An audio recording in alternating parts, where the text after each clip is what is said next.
হযরতে মুসা আলাইহিস সালাম আল্লাহর নবীকে দেখে আপনার কান্না করতে লেগেছে। আমার আল্লাহ তাআলার হাবিবুল্লাহ দয়ার নবী মায়ার নবী আল্লাহর নবী পয়গম্বর মুসা আলাইহিস সালামকে জিজ্ঞেস করতে লাগলো, বলে হে মুসা, তুমি কেন অঝর নয়নে কান্না করতেছো, ব্যাপারটা কি তোমার? আল্লাহর পয়গম্বর মুসা আলাইহিস সালাম বলতেছে, বলে ইয়া রাসূলুল্লাহ, ইয়া হাবিবাল্লাহ, নবী গো, আমি এই জন্যই কান্না করি, আমি আল্লাহকে দেখতে চেয়েছিলাম, আমার আল্লাহ জানিয়েছিল লান তারানি, হে মুসা তুমি আমাকে দেখতে পাবে না, দেখতে পাবে না। আপনি বড় ভাগ্যবান যে আপনি আল্লাহর দিদারে যাচ্ছেন, আমাকে আমার আল্লাহ বলেছিল তুমি দেখতে পাবে না।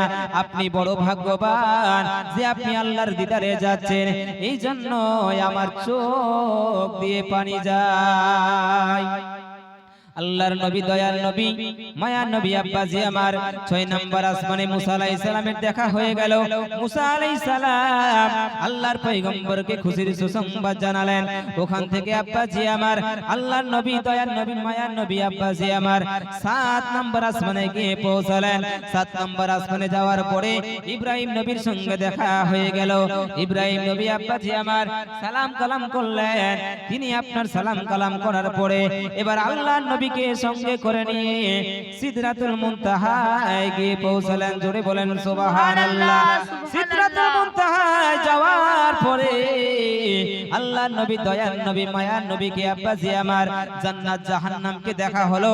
আল্লাহর নবীকে যখন জিবরাইল আমিন জাহান্নামের মধ্যে নিয়ে গেলেন, ওই জাহান্নামের মধ্যে যাইয়া দেখে অনেকগুলো মহিলা আপনার জাহান্নামের মধ্যে আপনার জ্বলতেছে।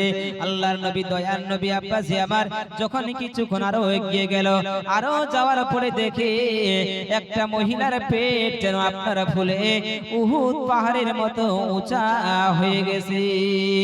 দয়ার নবী মায়ার নবী জিবরাইল আমিনকে জিজ্ঞেস করে, বলে জিবরাইল, এই মহিলাটাকে কেন, এর পেটটা এত বড় উঁচু হয়ে গেছে, এর পেটটা কেন উহুদ পাহাড়ের মতো হয়ে গেছে? আল্লাহর নবীকে জিবরাইল বলতে লাগলেন, বলে ইয়া রাসূলুল্লাহ, ইয়া হাবিবাল্লাহ, নবী গো, এই মহিলাটা হলো ওই মহিলা যে মহিলাটা আপনার পৃথিবীর জমিনে নামাজ পড়েছে, রোজা রেখেছে, হজ করেছে, যাকাত দিয়েছে, শুধুমাত্র আপনার পর্দায় থাকতে পারে নাই। এই মহিলাটা যখন রাস্তার ধারে চলাফেরা করত, এই মহিলাটার মাথায় আপনার কাপড় থাকতো না, আপনার পিঠের আপনার দেখা যেত, ও শরীরের আপনার অঙ্গ দেখা যেত। যত আপনার এই মহিলাটা যতগুলো পুরুষের আপনার দিনের বেলায় আপনার মুখ দেখতো, এক একটা পুরুষের মুখ দেখার কারণে আমার আল্লাহ তাআলা এই মহিলার পেটে যেন আপনার 80টা করে সন্তান জন্মদান করেছে। ইয়া রাসূলুল্লাহ, ইয়া হাবিবাল্লাহ, নবী গো, এই জন্য এই মহিলাটার এই পেটটা যেন এত বড় উঁচু হয়ে গেছে। আল্লাহর নবী দয়ার নবী আব্বাজি আমার ওই সিদরাতুল মুনতাহি যাওয়ার পরে আল্লাহর নবীকে বলছে, বলে ইয়া রাসূলুল্লাহ, ইয়া হাবিবাল্লাহ, নবী গো, আর আমি আগে এখান থেকে আর যেতে পারবো না, আপনার বরাক যেতে পারবে না। বুঝা যায় যে জায়গা থেকে ফেরেশতাদের যাওয়া বন্ধ হয়ে যায়, সেই জায়গা থেকে আমার রাসূলুল্লাহর যাওয়া শুরু হয়ে যায়। জোরে বলেন হে মুসলমান, যে বুঝবে মেরাজ সে কোনদিন বলবে না যে নবী আমাদের মতো, নবী আমাদের বড় ভাই। যে আপনার বুঝবে মেরাজ সে কোনদিন আল্লাহর নবীকে ইনকার করতে পারবে না।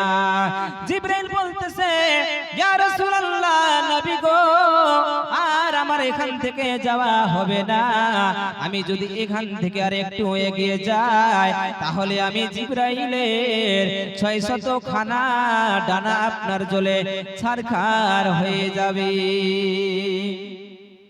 আরশে আজম লোহে কলম, আরশে আজম লোহে কলম আজ খুশিতে ঝুমেছে, আজ ভরে মায়া মেনার ঘরে নূর এসেছে, আজ ভরে মায়া মেনার ঘরে নূর এসেছে।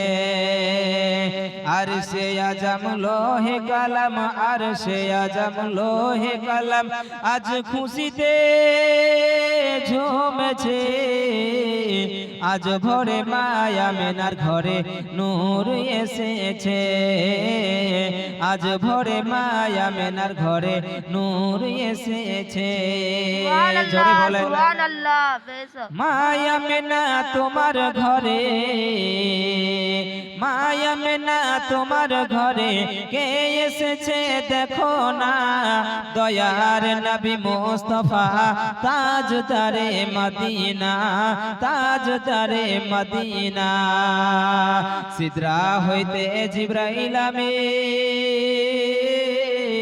আমিন সিদরা হইতে জিবরাইল আমিন ওগো নবী দাঁড়াও না ডানায় আমার জ্বলে যাবে আগে বাড়বে না ডানায় আমার জ্বলে যাবে আগে বাড়বে না মায়া মেনা তোমার ঘরে মায়া মেনা তোমার ঘরে কে এসেছে দেখো না দয়ার নবী মুস্তাফা তাজদারে মদিনা তাজদারে মদিনা সিদরা হইতে জিবরাইল আমিন সিদরা হইতে জিবরাইল আমিন ওগো নবী দাঁড়াও না ডানায় আমার জ্বলে যাবে আগে বাড়বে না ডানায় আমার জ্বলে যাবে আগে বাড়বে না জোরে বলেন সুবহানাল্লাহ সুবহানাল্লাহ আরশে আজম লোহে কালাম